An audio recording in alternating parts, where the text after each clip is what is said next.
Well, hello again. Welcome to another episode of the Eat Your Greens with Dr. Black podcast. I have a really fun episode today for you. This is a little bit different. Today's episode comes from a live presentation that I gave to our local lifelong learning group.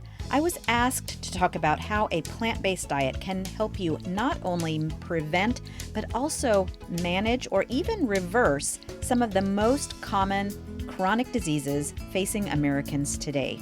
I cover heart disease, diabetes, and cancer. The presentation is drawn from information in two books that I cannot recommend enough. That's Undo It by Dr. Dean Ornish and How Not to Die by Dr. Michael Greger. Both of these books are strongly evidence-based and lay out actionable tips for how you can actually be healthier and live a longer life. So if you can, head to your local library or go online, go to your bookshop and pick up copies of those books. You will not regret it. Definitely money well spent. This episode does work as an audio-only podcast, so you can feel free to enjoy it on your favorite podcast app as you normally do. But if you would prefer to see it with the slides that I used to give the presentation, head on over to the Eat Your Greens with Dr. Black YouTube channel. You will find both versions there, both the audio-only version and a video version that includes the slides. I hope you enjoy today's talk. I hope you come away with some easy, actionable, powerful tools that you can use to take control of your health. So without further ado, I'm going to just flip it on over to my presentation, and I'll see you on the other side. So yes, I'm a general pediatrician, and I have been in practice now for going on 25 years, which means I'm on my second generation of patients, right? I call them my grand patients. I don't have any grandkids yet, but I have grand patients, and they're great. I love them, and I learn something from my patients, as you do every day. My favorite thing that I ever learned. So 4 or 5-year-old comes in for his checkup, and I'm talking about nutrition and healthy food, and I ask him, "What's your favorite vegetable?" His answer was Oreos. It's like, this is the best news I've ever had. I didn't actually know Oreos were a vegetable, but now that I know, they are also my favorite vegetable. So there you go. They're great. And they're gluten-free and vegan. Well, no, they're not always. They do make a gluten-free Oreo, but they're usually not. But they are vegan, so he wasn't too far off. Anyways, they're great. Now, in pediatrics, we mostly do prevention, right? Now, occasionally we have some patients who develop some of these chronic diseases, but mostly it's about prevention. But my talk today is going to include what to do if you already have some of these common chronic diseases. And by common, if we just think about the people in the room here, if we look at the statistics, probably 1 in 10 of us already has diabetes. Now, more important though, of every 2.5 people in this room, 1 of us has prediabetes, and many of us don't even know it. So the global rates of diabetes are expected to double in the next 25 years. It's becoming a major health issue. About half of the people in the room have high blood pressure, and 1 in 5 of us is at risk of dying from a heart attack. That's the leading cause of death, right? So of the top 10 leading causes of death on the CDC's website, 7 of the 10 are potentially modifiable by lifestyle choices. I mean, if you think about smoking, we know we can change our risks, right? We have some control over some of these. So those potentially modifiable disorders that include the top 2 leading causes of death. That's heart disease and cancer. Also, number 5, stroke. Number 8, diabetes. And what many people may not know, number 7, Alzheimer's. We may be able to modify our risk of developing Alzheimer's and also even slow the progression if we already have been diagnosed. And I'm going to talk more about that during the talk. So today's talk, my goal here today is to have you leave this room with some actionable things that you can do to change your health, not only prevent these diseases, but also manage or even potentially reverse them if you already have them. So that's the goal for today. I do want to start with a patient story. So I had this guy, I was seeing him, most of his life, and he's getting older. And as he gets older, he's gaining weight.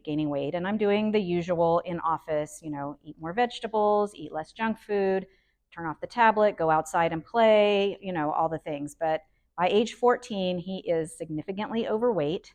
He comes in to see me feeling a little sick, and I do my evaluation, check him out, check his blood sugar. It's over 400. He had type 2 diabetes, admitted him to the hospital, consulted endocrinology, and they kind of took it from there. They started him on the diabetes medications and kind of took over his care. I didn't see him again for a couple of years. And so he came in for a checkup. He's like 16 now, right? Comes in to see me. And I walk in the room, and I almost didn't recognize him. He had lost an incredible amount of weight. He was fit, like he'd been working out at the gym. He's got some muscles. He looked great. More importantly, he was off all of his diabetes medications. He had taken control, gotten off the meds. He'd taken, essentially did not have type 2 diabetes anymore. And I was just floored.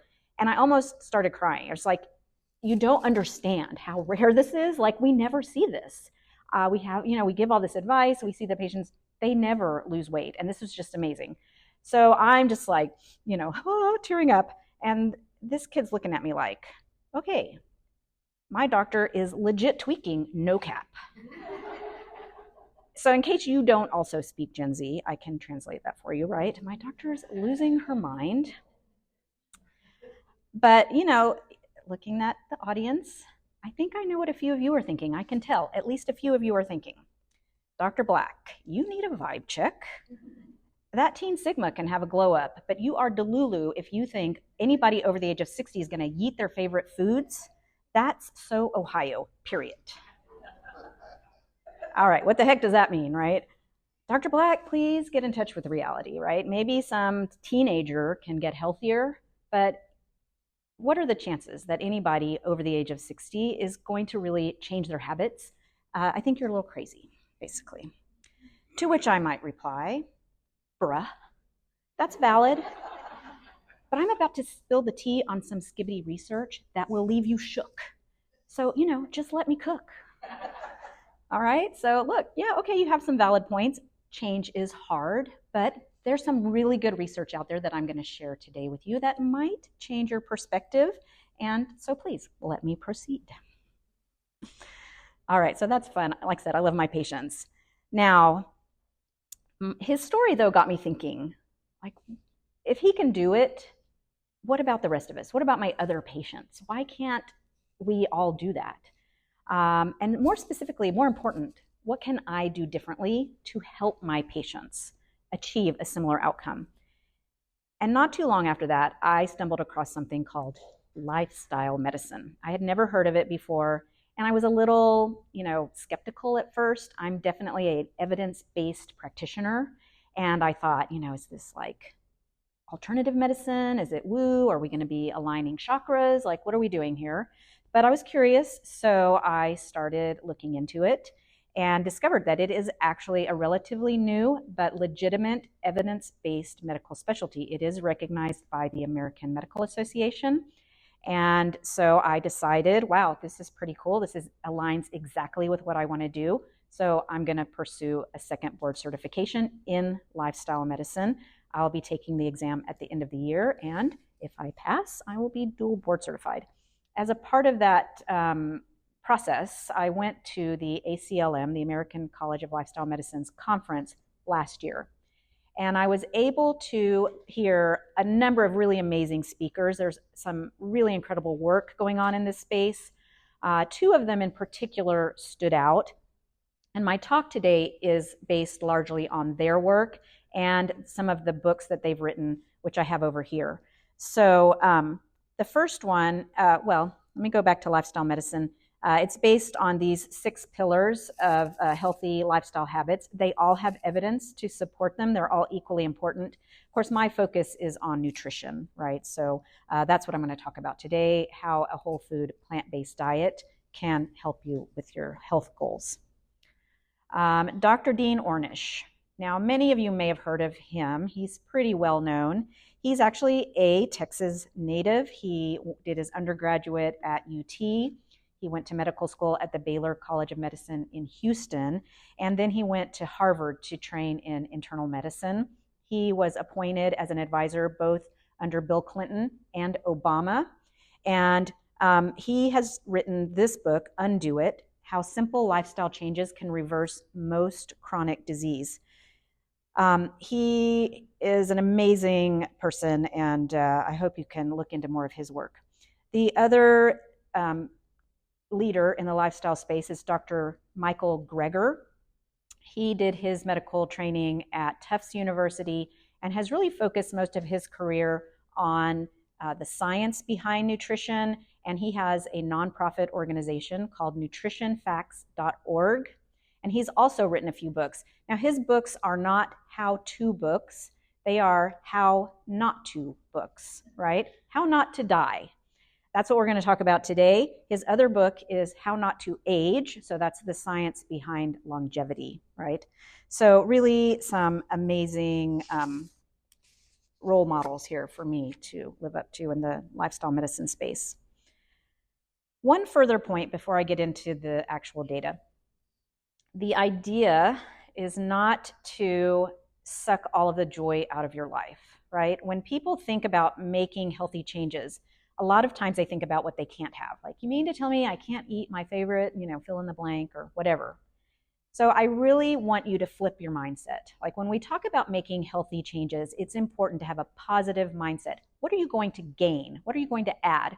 Well, first of all, plant-based food is incredible. There is some amazingly delicious food out there that you can add to your diet. So right there, you're gaining a lot.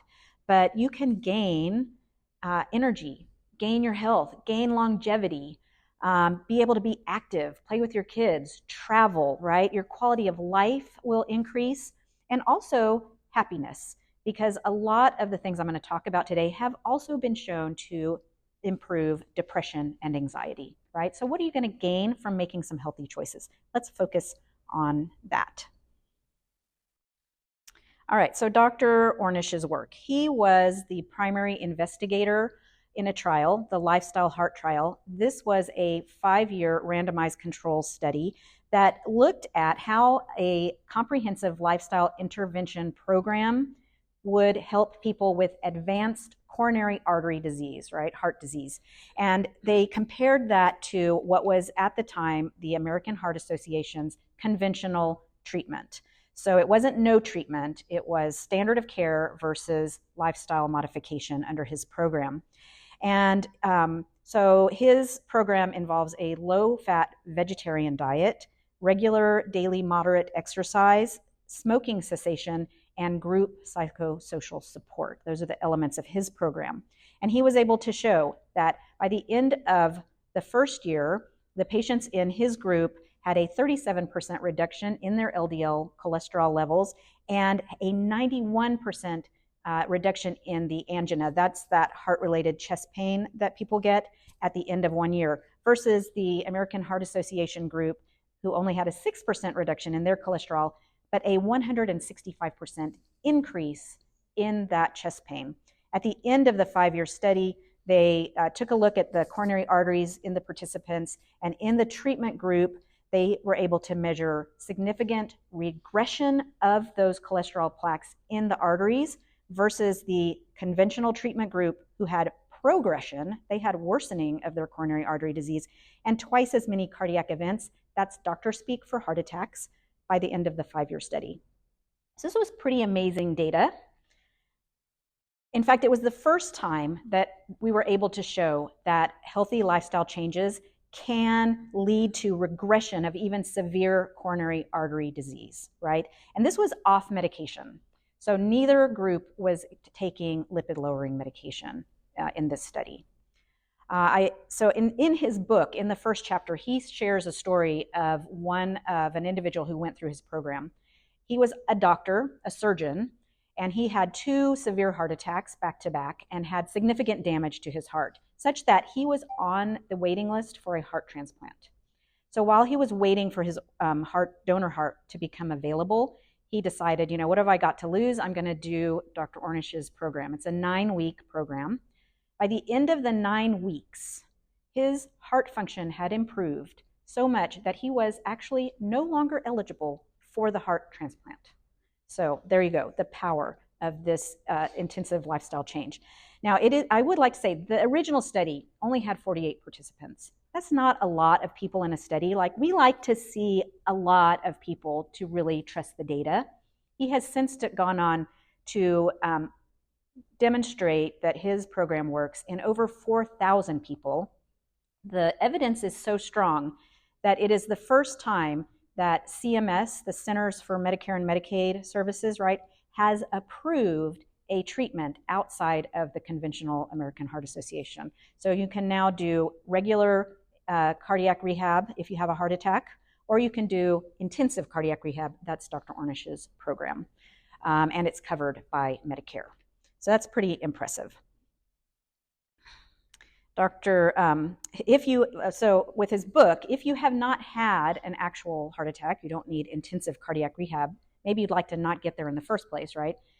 In his book, he outlines his lifestyle program, Ornish lifestyle program, and it has these 4 components, right?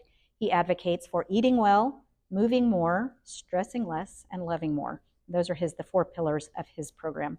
So amazing. I mean, who doesn't want to do any of those things, right? So the idea that eating a healthy diet, exercising, and meditating is, a radical change. People push back against it versus actually having open heart surgery. I don't know. I know which one I would rather do. So moving on to Dr. Greger's work.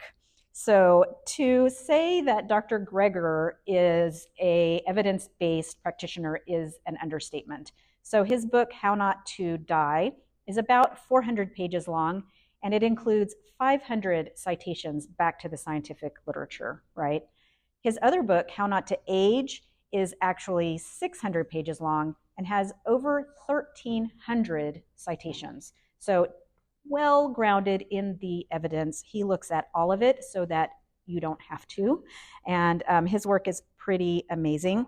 How Not to Die is organized, his chapters are organized by disease, by condition. So it includes things like how not to die from heart disease, diabetes, a variety of cancers, suicidal depression, infection, and iatrogenic causes. And if you don't know what iatrogenic means, that means how not to die from doing what your doctor tells you to do.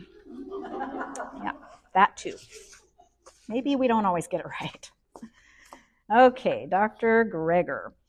Let's start with heart disease. Heart disease is the leading cause of death across the board, and it has been for quite a while. It is directly related to your cholesterol level, right? So much so that if you have a low enough cholesterol level, you will not get heart disease, regardless of any other risk factor that you might have. I do want to differentiate cardiovascular disease from heart disease. Heart disease is specifically those vessels that supply our heart muscle, the coronary arteries. Cardiovascular disease encompasses the whole body, right? So if you have narrowing of the blood vessels, say to your legs, that's peripheral vascular disease. To your brain, you can have a stroke or dementia, or other parts of your body, like erectile dysfunction, also cardiovascular disease. So what can we do to prevent that? Well, first of all, we want to avoid things that raise our cholesterol. That's going to be saturated fat, trans fat. Now, saturated fat is mostly found in animal products, also coconut oil, palm oil, things like that, those tropical oils. It's solid at room temperature. Trans fat is something that's mostly artificially created, has largely been taken out of our food supply, but not completely. Also salt, having diabetes, and just chronic inflammation. All of these things raise your cholesterol level.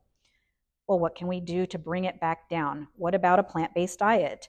There's a lot of evidence. 2 particular pivotal studies looked at the effect of a plant-based diet to bring down cholesterol. One of them was called the Garden of Eden study, and it took a plant-based diet and compared it to lipid-lowering medications, right? Those statins that most of us are on. And it showed that the plant-based group had a 30% reduction in their cholesterol level, and that was equal to the effect of the medication group. So there was no difference between the 2 groups. Now, this was not a long-term study. This was a 2-week study. 30% drop in cholesterol levels in 2 weeks, equal to the effect of medication without the side effects that go with the medication. The other one was something looking at what's called a portfolio diet. And a portfolio diet has been widely studied. It includes what we see here, lots of plant protein, soluble fiber, monounsaturated fats. So that's going to be like what you get in avocados, olive oil, things like that. And something called plant sterols. Plant sterols are found in a lot of fruits and vegetables, a lot in beans, and they're sort of like the plant version of cholesterol. So cholesterol is only in animal products. So these plant sterols compete for absorption. So if you're eating foods with lots of plant sterols, you're not going to absorb that cholesterol, and that's how they help you drop your cholesterol levels, right? So the portfolio diet study looked at 123,000 postmenopausal women. Postmenopausal women are at high risk of heart disease because estrogen is protective, and when you lose that, you're going to be at higher risk, right? So this was over a 25-year span. And they found that the women who adhered to the portfolio style diet had a significant drop in their cholesterol in a dose-dependent manner, right? The more you stuck to these foods, the better the result, ranging from 17 to 35%. The portfolio diet also, so not only did their cholesterol go down, but then you could see the downstream effects, right? Overall cardiovascular disease, coronary artery disease, and also just heart failure. Those rates were reduced over that 25-year period in the women. They've studied this portfolio diet extensively since then in a number of different studies. They even compared it to two different well-known healthy diets, the DASH diet, which is dietary approaches to stop heart hypertension, and Mediterranean diet. A lot of us have heard about the Mediterranean diet, and both of these are largely plant-based diets, and the portfolio diet beat them out. So really good evidence.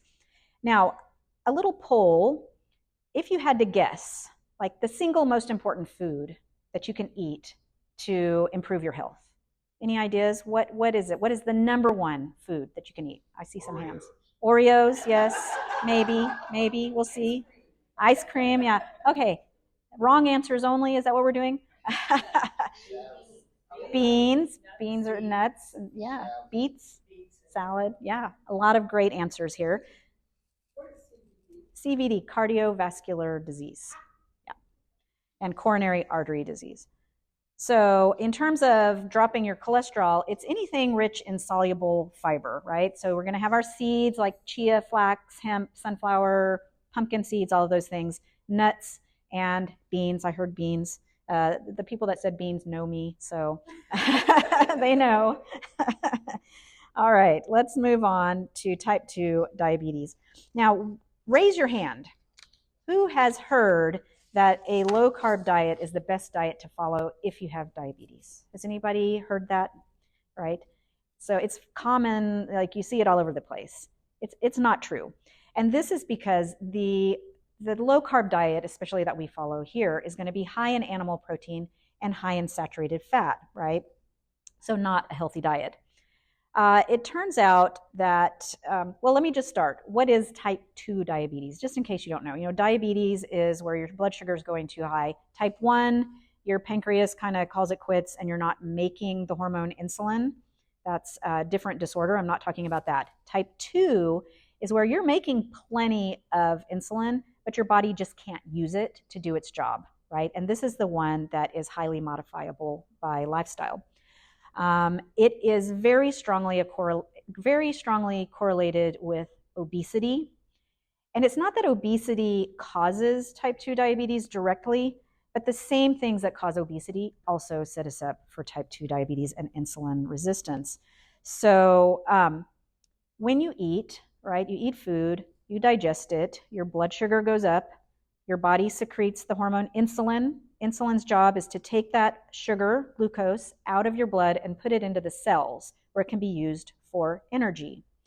If you eat more calories than you burn, you're going to gain weight. So there's the obesity part. But it also sets us up for something called energy toxicity. This is a relatively new term to describe this phenomenon, right? Your cells are working to use that sugar to make energy, but they can only do so much those little mitochondria, right? Those little energy making factories that you learned about in middle school, like they can only do so much. They can only handle so much. At some point, they're overwhelmed. And they're like, close the gate. We can't let any more sugar in. So they block the effect of insulin. Insulin resistance, your blood sugar goes up, you have type 2 diabetes. Now, we know that fat has more calories than carbs and protein. If you didn't know that, now you do. So when we eat a diet high in fat, that also gets taken up into our cells, and then it kind of gums up the works. So if you have fat deposition into your muscle cells, those are very metabolically active. They burn a lot of our glucose for energy, right?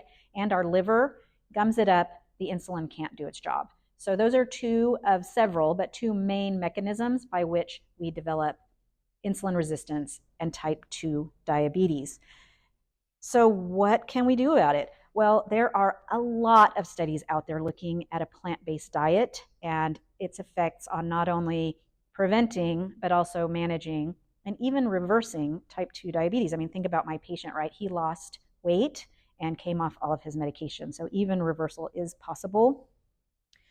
Just a couple of them. One diet looking at a plant-based diet showed that you can the patients reduced their need for insulin, their insulin dose, by 60% in 4 months. Another one, even if you're over 60, it's not too late. A plant-based diet can reduce your risk of developing type 2 diabetes by as much as 71%. A well-known study, the Harvard Nurses Study, a lot of people have heard of that. Maybe some people have even participated in it. I know my mom was a part of it.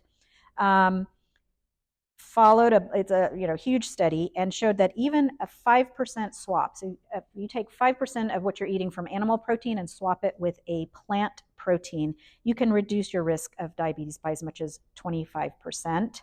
And then one other one pitted a vegan diet, so that's absolutely no animal products at all, with the American Dietetic Association's recommended diet. So these were patients who already had diabetes, and some of them were following the guidelines from the American Dietetic Association, and then others were following vegan. And they found that the vegan group dropped their insulin requirement by 43% compared to 26% in the ADA group, right? So very powerful. The more, towards plant-based you go, the more effect you're going to see.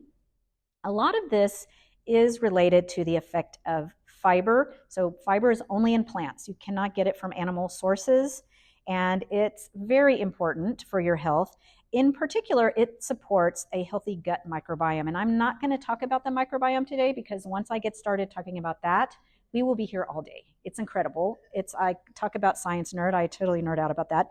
But eating foods that support a healthy gut microbiome has also been shown to help regulate blood sugar control. All right, so what foods do we think we can eat the most of to help us either prevent or manage our diabetes?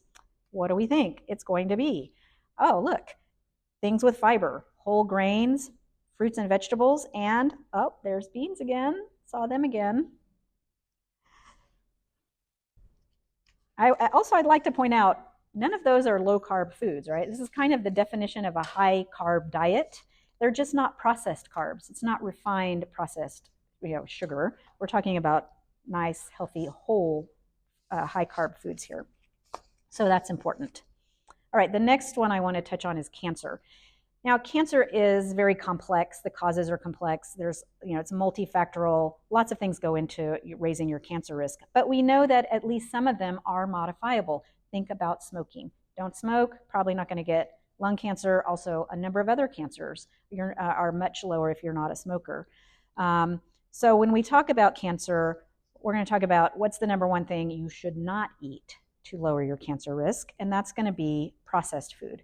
That's things like hot dogs, sausage, deli meat. I'm very sorry to tell you, bacon. So I know that's bad news for a lot of people, right? According to the World Health Organization, processed meats are classified as a group 1 carcinogen. That means that the science is strong enough to say that they definitely cause cancer. Tobacco is also a group 1 carcinogen. But what about unprocessed meats? I mean, what about that really expensive cut of grass-fed beef? That's healthy, right? It's got to be healthier. Well, unprocessed meats are group 2A carcinogens, meaning the science suggests that they probably also cause cancer. So the stats say if you have a lot of unprocessed meat in your diet, you may have a 30% increased risk of cancer. If it's processed, then that goes up to 40% increased risk of any type of cancer, right? We can touch on a couple of the specific types. So prostate cancer, very common. Dr. Ornish did a study where he looked at his lifestyle program on prostate cancer. Now, the treatment for prostate cancer is very invasive, right? It's surgical, radiation, and it can have a lot of complications and side effects. So some men with early low-grade prostate cancer opt not to treat it. No treatment at all. So Dr. Ornish recruited a group of these men and who were not going to do anything and randomized them to no treatment versus his program. And he was able to show that the lifestyle modifications he recommends dropped their PSA level. That's the thing we measure to see how much prostate tumor you have.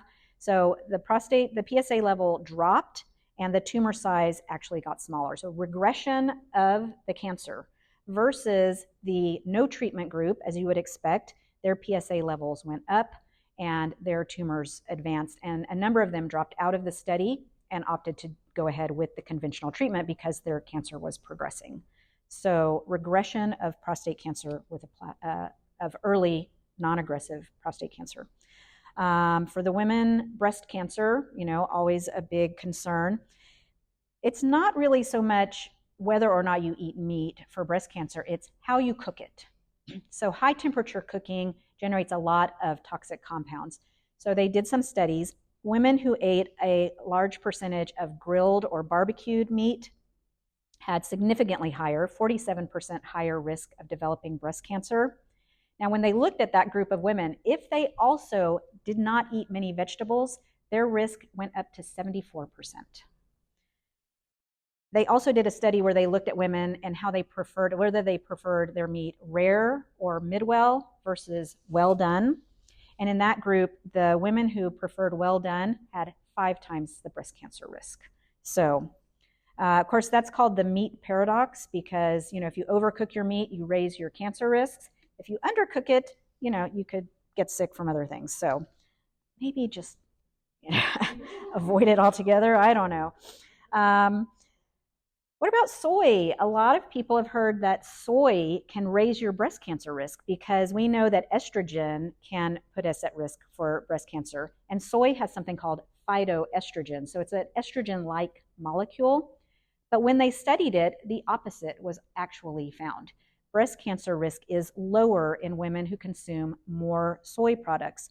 What if you already have cancer, though? You want to be extra careful if you already have breast cancer. They found that the women who consumed the most soy had higher survival rates and a lower recurrence rate after treatment. Even 1 cup of soy milk a day can reduce your breast cancer risk by as much as 25%. Other foods, greens are healthy, right? They did another study that showed that even just 2 servings a day of green leafies can significantly reduce breast cancer risk. I mean, seems like a no-brainer to me, right? Collard greens and broccoli were the highest, most protective. May? We have a question about soy. Soy milk, for example, is the rage. It was in the stores, and now you can't find it. You have to look on the bottom. Well, that's just marketing, right? That's the dairy industry just marketing. Okay, so is the word out? I'm not aware. Is the word out among the general public that soy milk is bad? Yes. And it's like social media. There's this term soy boy. If you let your little boys drink a lot of soy milk, they're going to get man boobs and be all girly, and it's just not true, right? It's absolutely not true. So there is a lot of misinformation about soy out there, but it's absolutely it's a healthy source of plant-based protein. Often, especially things like tofu, they have calcium. They have these estrogens, all these phytochemicals, isoflavones, things that support the gut microbiome. So it's actually a very healthy food. So if we talk about what are the best foods to eat to lower your cancer risk, soy is probably on the list. What do you think? What else might be on the list? Broccoli. What about beans? Not beans again. I'm starting to think they might actually be healthy or something. I don't know. So, yeah, and for every 20 grams of fiber in your diet that you add, you can decrease your overall cancer risk by as much as 14%. So, there you go. All right, so.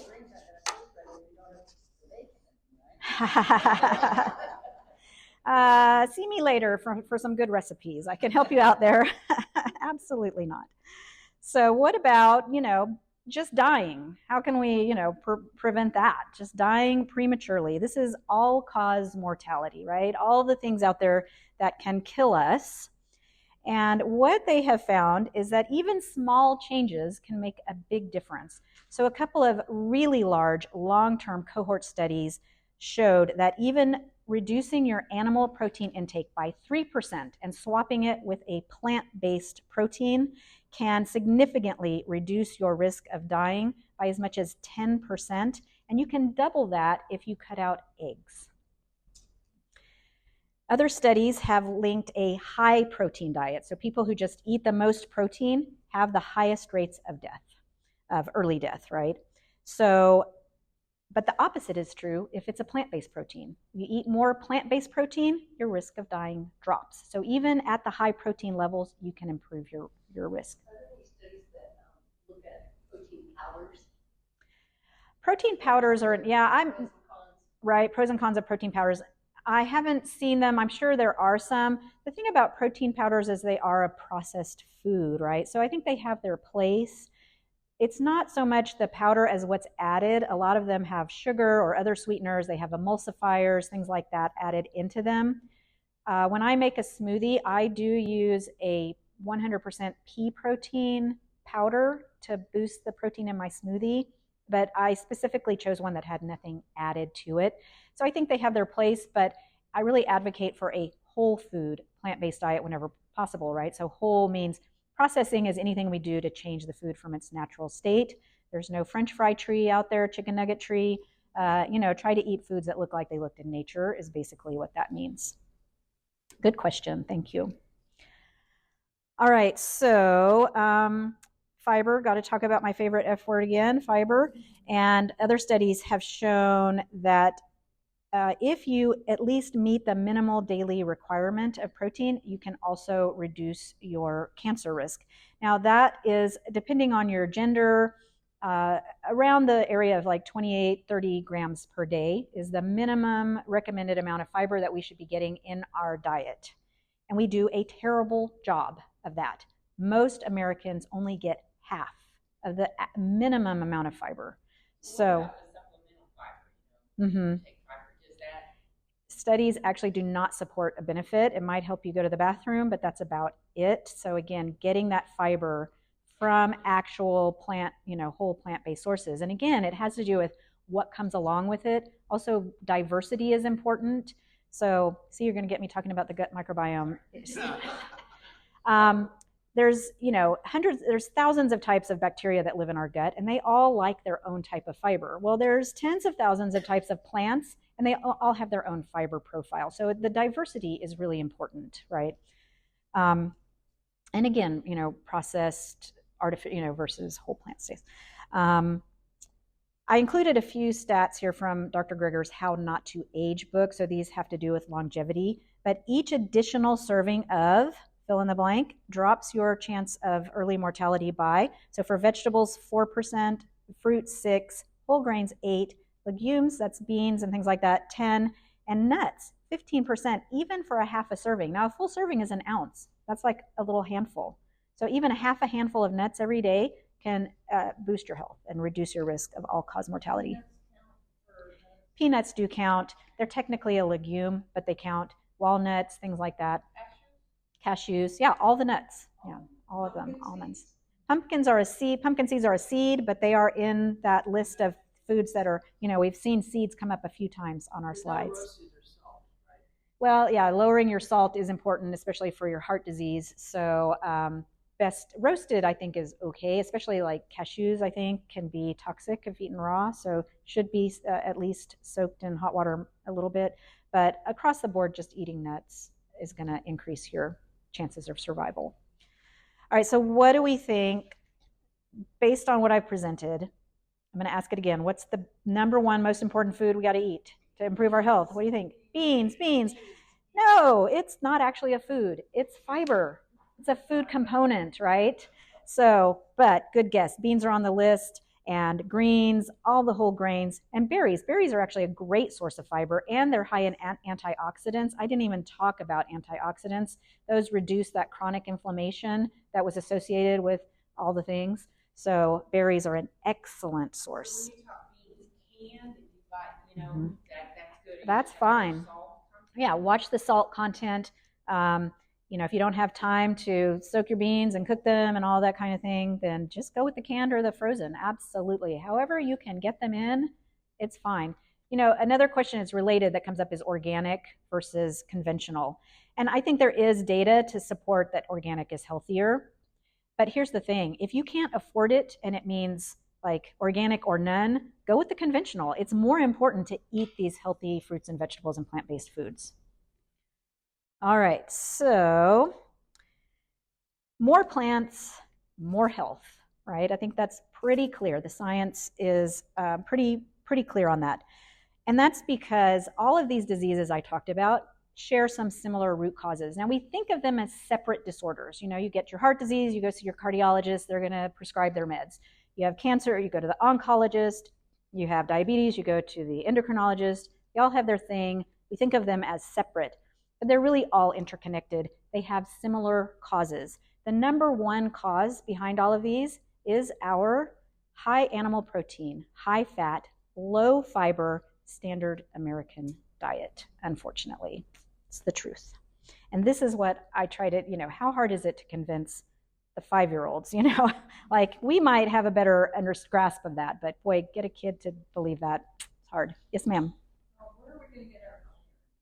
That's a very common question, right? Because people think of meat as being a great source of iron, and it is.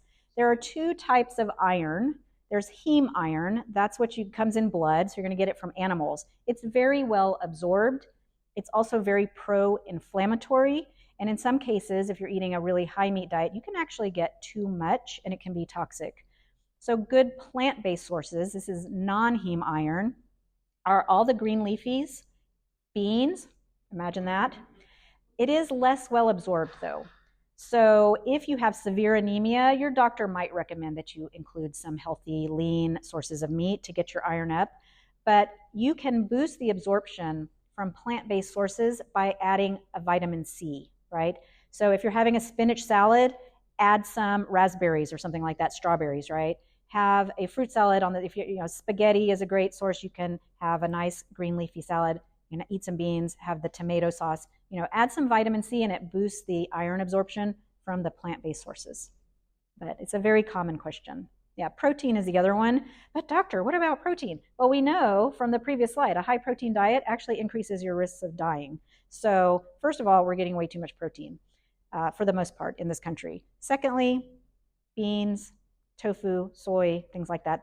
You can get all the protein you need from a purely plant-based diet. Yes, ma'am. How do you feel about cheese? Well, cheese are a good source of protein and calcium, dairy, but they are also high in saturated fat. So that's going to raise a lot of those risks. And cheese is actually the number one source of saturated fat in the American diet, largely from pizza. So we eat a lot of pizza in this country. You don't have a prostate, I assume, so you're not worried about your prostate cancer risk, but it also raises your men's prostate cancer risk. So by and large, cut back. Absolutely. Okay, so fish is also another one that can go either way. So there is definitely data to say that fish is healthy because it can be rich in those omega-3 fatty acids. That's an essential fatty acid that our body can't make. We do need that, and fish can be a good source. The issues around fish stem more from the high levels of pollution in the ocean and the microplastics, the effect of overfishing on the environment. So that one's a little like, yeah, okay, a little bit in your diet can be healthy, but by and large, it's not sustainable, and you're getting a lot of those toxins too. So you got to be careful with that one. If you want to increase your omega-3 intake, Seeds like flax, chia, and hemp seeds and walnuts are particularly high. So you can still get it from your diet. And then nobody asked it yet, but vitamin B12. People who are vegans need a vitamin B12 supplement. It's largely from animals. It's not that cows make their own B12. It's actually made by soil bacteria, and the cows, it's either added to their feed or they get it if they're actually free range and eating the grass and they're getting the soil. So we get it from them. Vegans who don't eat any kind of animal source need a supplement, but honestly, our ability to absorb it wanes with time. So anybody over the age of 50 really ought to be on a B12 supplement, and there are some good ones on the market. Okay, moving on here. So if you're interested in adopting a plant-based diet, Dr. Greger has an app. It's free. You can download it to your device, and his top recommendations based on his review of the science. Now, I like this app. I have it, but I found it a little complicated, a little cumbersome. It's a lot if you look at it.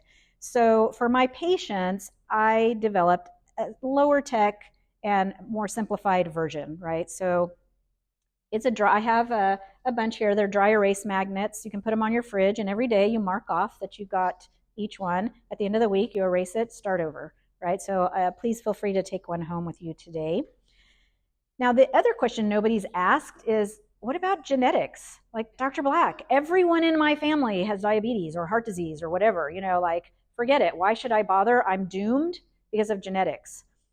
Well, there's something called the 80-20 rule. When scientists looked at it, they found that only 20% of your risk actually comes from your genes. The other 80% is your lifestyle. So this is something that you definitely have the power to change, right? So lifestyle or genetics, genes loads the gun, and lifestyle pulls the trigger. And one more second. The other way you can look at the 80-20 rule is your approach to eating, right? If you're not ready to go full vegan, you want to still enjoy some of that cheese, a little bit of fish, whatever, do an 80-20 rule for your diet. 80% plant-based and 20% animal. You'll still reap a lot of those benefits. So, yes, ma'am, thank you for waiting. I'm just curious, can you break down or explain that 80-20 as far as genetics? Mm-hmm. Genetics is only 20%. So when they did large population-based studies to look at rates of these things, they found that even in, say, populations that were genetically predisposed to these chronic diseases, if they adhered to a healthy lifestyle, ate a plant-based diet, that genetic risk largely went away. So only about 20% of your risk is thought to be attributed to your genetics, and the rest to how you live your life and what you do, where you live. I mean, things like pollution, there are things that we can't control, right? But a large part of it is under our control and not just dictated by our genes. I do have to add the obligatory legal disclaimer, and in particular, I want you to look at the top one, right? If I have motivated you to make big changes to your diet, and you are on, say, insulin or other diabetic medications, if you're on blood pressure medication, absolutely talk to your doctor first. Make sure they are following you. Some of these changes can be very powerful, and it can be dangerous. You can drop your blood sugar or your blood pressure to dangerous levels. So please talk to your doctor and make sure that they are tracking it, adjusting your medication levels, right? And it's that powerful. There are absolutely reports of people doing that and ending up in the hospital because they didn't adjust their medication levels appropriately. And then my last little word, you can do hard things, right? This is from one of my moms. Every time the kid came in, they were afraid of everything. I look in the ear, and the mom would tell her every time, you can do hard things. And I just love this. I have it on a dry erase board up in my office. You can do hard things. Thanks for listening to today's episode. I hope you found it useful, and I hope you learned a lot. Like I said, go to your library, go to your bookstore, buy those books. Both authors are amazing. Their work is incredible. Dr. Greger has his nonprofit website, nutritionfacts.org, and you can hear more of all the amazing work that he does in looking in depth at the science behind how your nutrition affects so many different aspects of your health. If you found today's episode useful and you really want to hear more, go to the website and Subscribe so that you can get email alerts every time I release a new episode. It would also be really helpful if you rate the show and maybe even leave a review. I appreciate it. Thanks for listening, and don't forget to eat your greens.